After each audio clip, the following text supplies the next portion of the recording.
Hey everyone, this is Coach Mark from Tonic Train. Today I'm going to walk you through a conventional stance deadlift for glute bias or building glutes specifically. If you want to build big glutes, come here.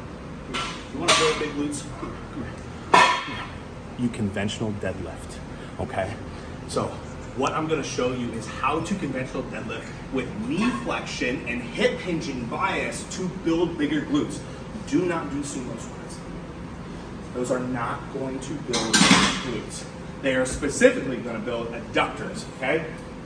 So, in this motion, since it's hip hinge bias, then ultimately, I'm going to be moving my hips back through most of the movement. Once I pass up my knees here, I'm then going to bend my knees to touch it the rest of the way to the ground, okay? So again, it's hip hinge first, close the door behind you with your hips, right? Move it back, and then bend your knees. So again, hip hinge back.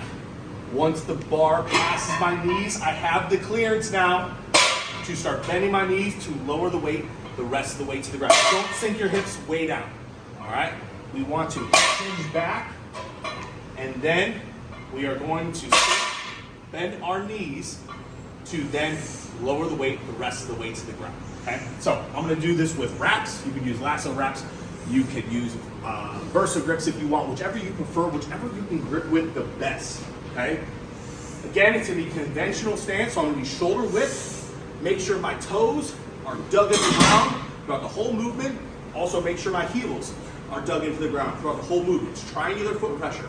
Across all your toes, down to your heel, even foot pressure. Even when you stand up with the weight, make sure toes are dug into the ground. A lot of people kind of do little twinkle toes in the set. Don't do the twinkle toes. Keep them dug into the ground so you maintain good bracing. Okay, so I'm going to go ahead and set this up.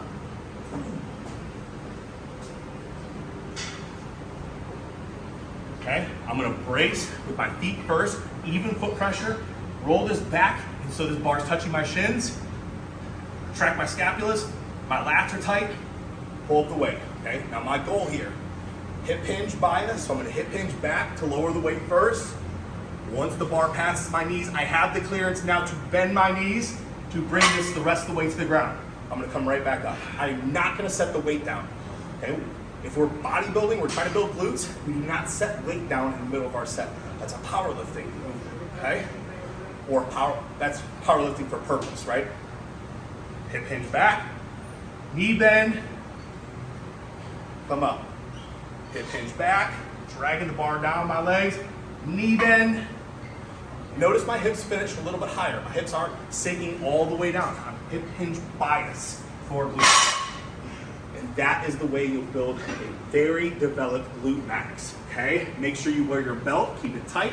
Make sure you brace with your feet, keep it safe, okay? For more videos like this, make sure you subscribe. Go to tonictrain.com for coaching.